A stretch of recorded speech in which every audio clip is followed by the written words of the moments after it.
नमस्कार दोस्तों, आप सभी का फिर से स्वागत है हमारे YouTube चैनल प्रभास कुमार 99 में। देखिए, आज का प्रश्नावली है 2.1। इसका पहला सवाल है, देखिए, निम्नलिखित व्यंजकों में, यानी जो निम्नलिखित दिया है व्यंजकों में कौन कौन एक चर में बहुपद है। यानी कह रहा है सवाल कि जो निम्नलिखित व्यंजक दिया है इनमें कौन कौन सा व्यंजक एक चर में बहुपद है और कौन कौन नहीं है। कारण के साथ अपने उत्तर दीजिए। तो देखिए, पहला सवाल दिया है 4x² - 3x + 7। यानी सबसे पहले हम जान लेते हैं चर किसे कहते हैं।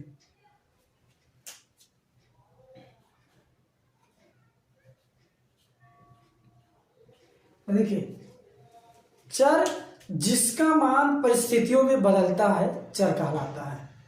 इसका परिभाषा है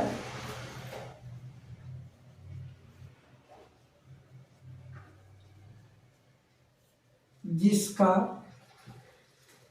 मान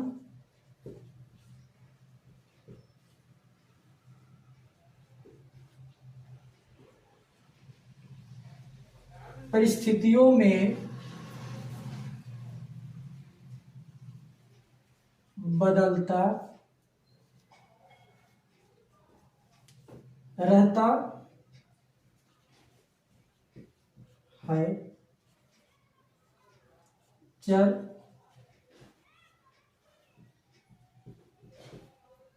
कहलाता है। जैसे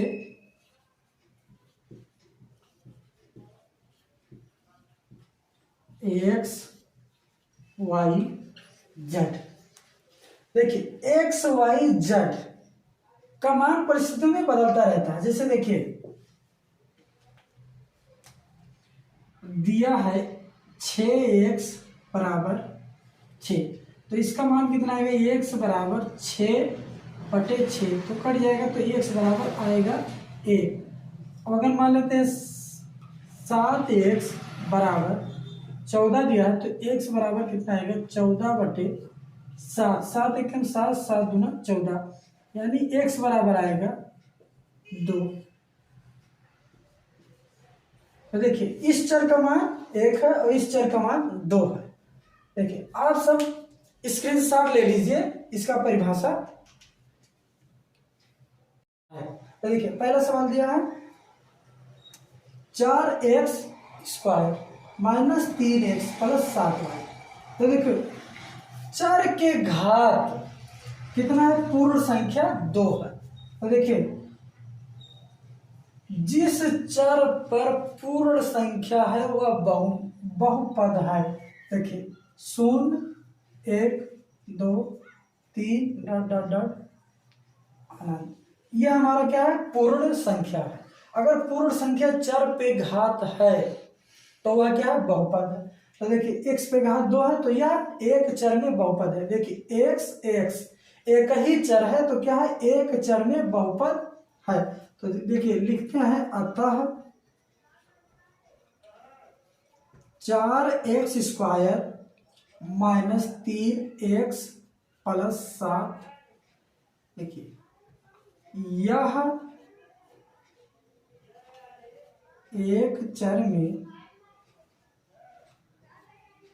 एक चर में बहुपद है। और देखिए, दूसरा सवाल दिया है y पर घात कितना है, 2, यानी यह भी हो जाएगा हमारा संख्या। लिखेंगे अतः यह संख्या एक चर में बहुपद है। देखिए, एक ही चर दिया है y। और देखिए, पांचवा सवाल दिया है x y t, इसमें 3 चर है, यानी इसमें 3 चर है तो यह 3 चर में एक बहुपद है। और देखिए, दूसरा सवाल दिया y², यानी यह भी लिखेंगे दूसरा सवाल। देखिए, y² अतः y² √2, यह एक चर में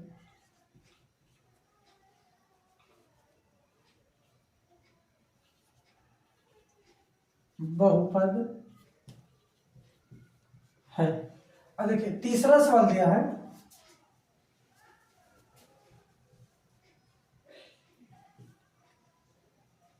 तीन root t plus t root two. देखिए अब टी पर अरे टू पर घात कितना है, 1/2। जब रूट को हम हटाएंगे तो 1/2 आएगा, तो इसका मान पूर्ण संख्या नहीं है, तो लिखेंगे अतः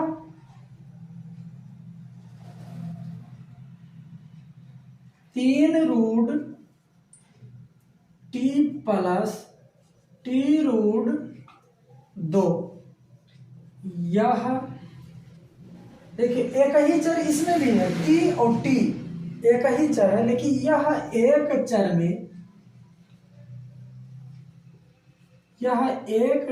में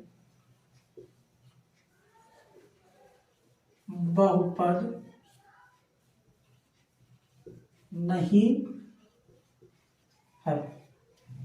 अब देखिए चौथा सवाल दिया है y प्लस 2/y। यह दिया है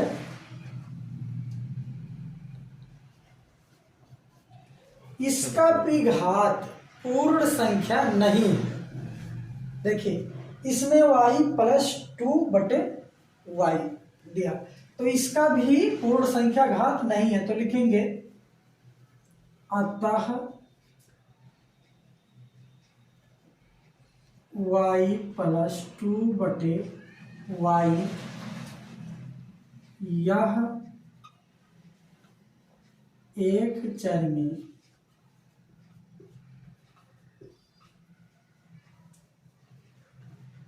बहुपद नहीं है। अब देखिए पांचवा सवाल दिया है x पे घात 10 प्लस y पे घात 3 प्लस t पे घात 50। यानी इसमें तीन चर है x y t, तो यह तीन चर में बहुपद है। देखिए पूर्ण संख्या दिया है, पूर्ण संख्या दिया है, यानी 10 3 50, तो लिखेंगे अतः x पे घात 10 प्लस y पे घात 3 प्लस t पे घात 50 यह तीन चर में एक बहुपद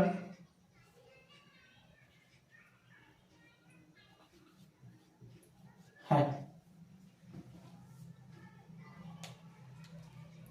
देखिए दोस्तों, अगर समझ में ना आया हो तो आप कमेंट सेक्शन में जरूर बताइए कि हमें समझ में नहीं आया है सवाल, ठीक है। और देखिए अगर जिस चर पर इतना पूर्ण संख्या दिया है तो वह क्या है, बहुपद है। देखिए अगर बहुपद यानी चर पर अगर माइनस दिया है, जैसे देखिए अगर मान लीजिए लिखा है t पे घात -10, तो यह बहुपद नहीं है, क्योंकि -10 पूर्ण संख्या नहीं है, यह पूर्णांक संख्या है। तो हमें केवल पूर्ण संख्या से मतलब है। देखिए अब इस पे x पर घात कितना है 2, तो यह पूर्ण संख्या है, तो यह एक चर में बहुपद है, यह तीन चर में बहुपद है, यह भी एक चर में बहुपद है, इसमें सिर्फ एक ही चर है y। देखिए अब हमारा दूसरा सवाल है, देखिए निम्नलिखित में से प्रत्येक में x² का गुणांक लिखिए। हमें जो सवाल में दिया है x² उसका गुणांक लिखना है।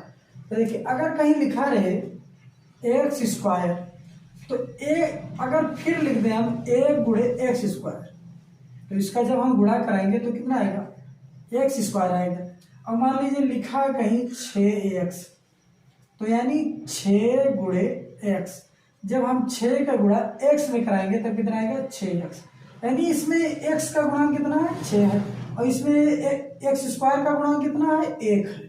तो देखिए जो सवाल दिया है 2 plus x square plus x, इसका एक्स स्क्वायर का गुणांक कितना है प्लस 1 है, क्योंकि प्लस में एक्स स्क्वायर है।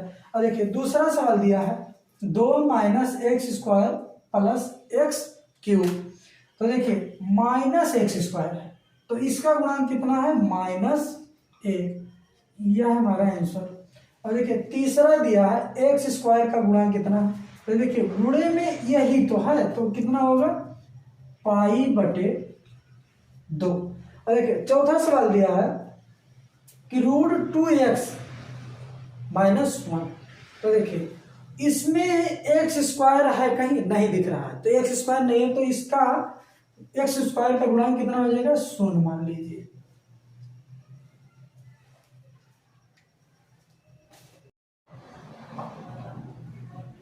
ठीक है, हमारा तीसरा प्रश्न है चर x में द्विघात बहुपद का व्यापक रूप लिखिए।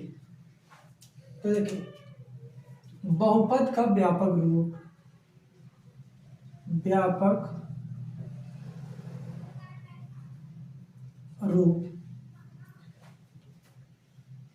ax square plus bx plus c, x square plus bx plus c, चर x में द्विघात बहुपद का व्यापक रूप यही है।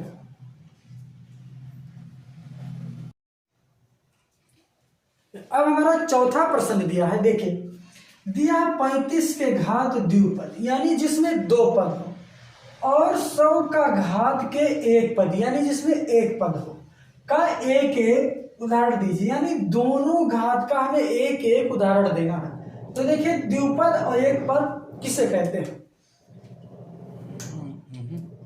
देखिए अगर मान लीजिए लिखा है x, इसमें 1 पद है, लिख दें 3x, तब भी इसमें एक ही पद है। अगर फिर लिख दें हम +2, तो इसमें कितने पद है 1 और 2, इसमें 2 पद होंगे। और फिर लिख दें हम कहीं √2 और x, अब इसमें कितना पद है एक ही पद है। और फिर अगर लिखा जाए +3, तो इसमें कितने पद हो गए 2 पद। तो देखिए 35 के घात के द्विपद का एक उदाहरण, देखिए 3x घात 35 -4, ये हमारा 35 के घात द्विपद का उदाहरण। इसको हम लिख सकते हैं x 4x पे घात 35 + 5, यह भी हम लिख सकते हैं। और देखिए दूसरा सवाल है, दूसरा उदाहरण है हमारा, एक पद में एक उदाहरण देना है। तो देखिए अगर x पे घात अगर हम 100 लिख दें, तब भी यह क्या है एक पद ही उदाहरण है। अगर देखिए अगर फिर लिखा जाए 3x पे घात 100, तब भी यह एक पद ही उदाहरण है। अगर फिर लिखा जाए कि √2 y पे घात 100, तब भी यह एक उदाहरण है। यह है हमारा आंसर। देखिए अब हमारा 5वां सवाल दिया है, देखिए निम्नलिखित बहुपदों में से प्रत्येक की घात लिखिए। प्रत्येक की हमें क्या लिखना है, बहुपदों की घात लिखना है। तो देखिए घात किसे कहते हैं, जब किसी अंक या किसी चर या अचर के ऊपर कुछ अंक लिखे होते हैं, जैसे 3 लिखा है, 5 के ऊपर कितना लिखा है 3, तो यह 3 हमारा क्या हो गया घात। तो देखिए अब 5x³ + 4x² + 7x, इस बहुपदों का अधिकतम घात कितना है, देखिए 3 और इसका 2 इसका 1, तो अधिकतम कितना है 3। और देखिए दूसरा सवाल दिया है 4 - y²। देखिए चर का बहुपद यानी चर पे घात अगर पूर्ण संख्या है तो बहुपद है। तो देखिए इस बहुपद में घात कितना है 2, यानी दूसरे का आंसर होगा 2। और देखिए 5t-√7। जब किसी चर पर घात कुछ ना हो तो 1 माना जाता है।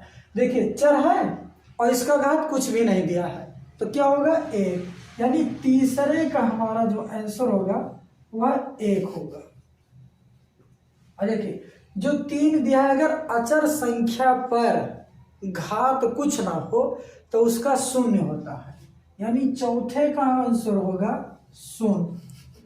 जैसे मान लीजिए लिखा है t और फिर लिख दे 7, तो देखिए ना तो इस पर चर पर घात है और ना तो अचर पे घात है। तो जब चर पर घात नहीं होता है तो हम 1 मानते हैं, इसका होगा 1। और देखिए जब अचर पे घात कुछ नहीं होता है तो उसका होता है 0। अब हमारा 6वां सवाल दिया है। देखिए कह रहा है बताइए कि निम्नलिखित बहुपदों में कौन कौन से बहुपद रैखिक, कौन कौन से द्विघाती तथा कौन कौन त्रिघाती है। तो देखिए पहला सवाल है x² + x। तो देखिए चर का घात कितना है 2 है, तो यानी यह क्या होगा द्विघाती। तो हम लिखेंगे अतः x² + x का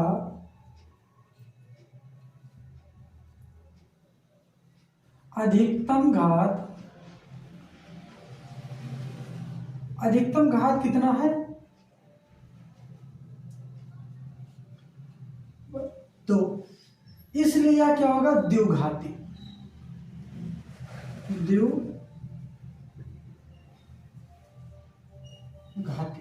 अब देखिए हमारा दूसरा सवाल है x - x³। यानी देखिए अब हम लिखेंगे दूसरा सवाल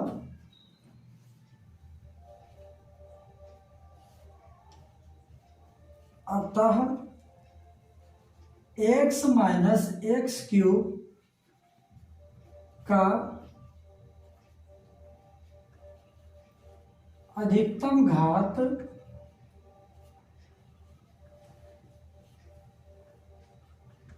3 है, इसलिए यह क्या होगा त्रिघाती।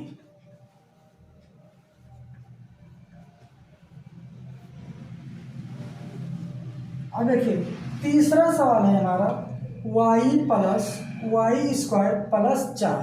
तो देखिए इसका अधिकतम घात कितना है चर का 2, तो यानी तीसरा हमारा क्या होगा द्विघाती।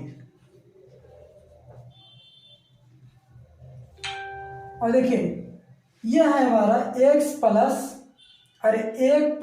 x, इसका घात कितना है 1, यानी यह क्या है, यह बहुपद रैखिक है।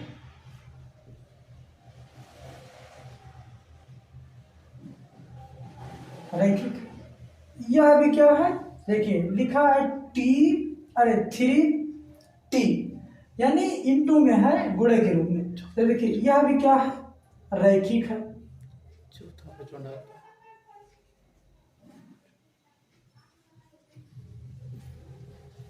और देखिए 6वां सवाल है हमारा r², यानी चर का अधिकतम घात कितना है 2, यानी यह क्या है द्विघाती।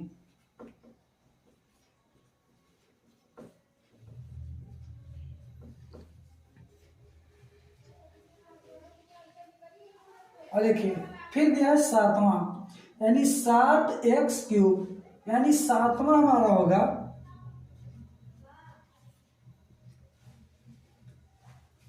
चर का अधिकतम घात कितना है 3, यानी यह क्या होगा त्रिघाती।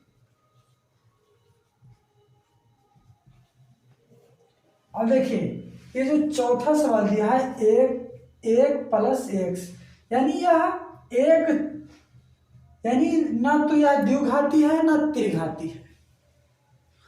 और देखिए यह है 3t, यानी यह भी ना द्विघाती है ना त्रिघाती।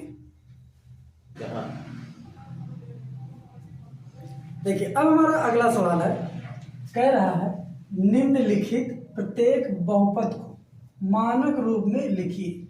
जो बहुपद दिया है इसका हमें किस किस रूप में लिखना है, मानक रूप में लिखना है। तो देखिए मानक रूप होता है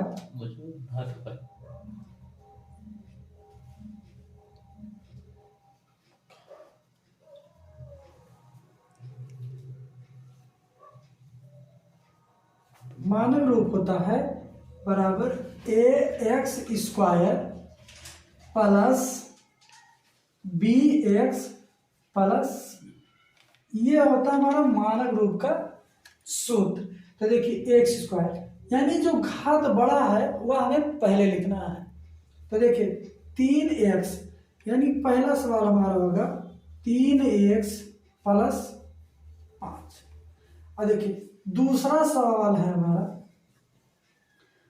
2y plus 3 minus 5y square.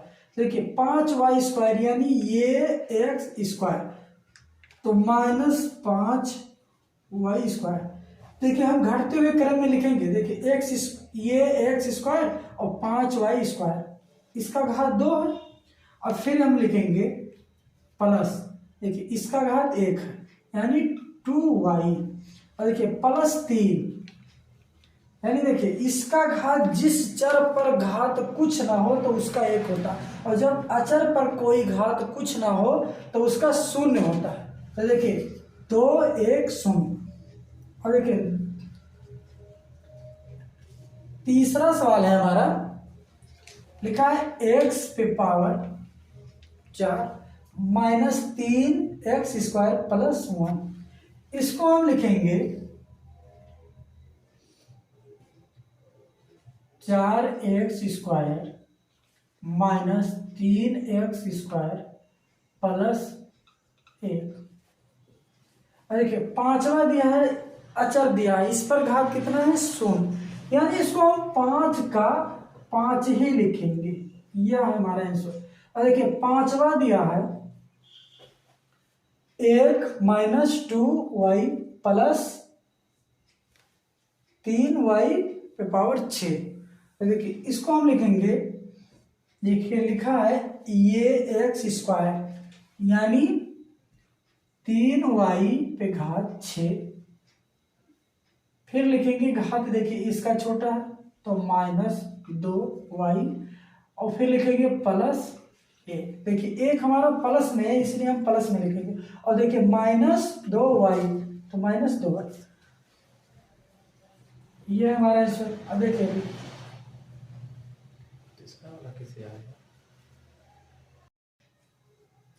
देखिए अगर इस अभ्यास यानी प्रश्नावली में कोई दिक्कत हो तो आप कमेंट करके जरूर बताइए।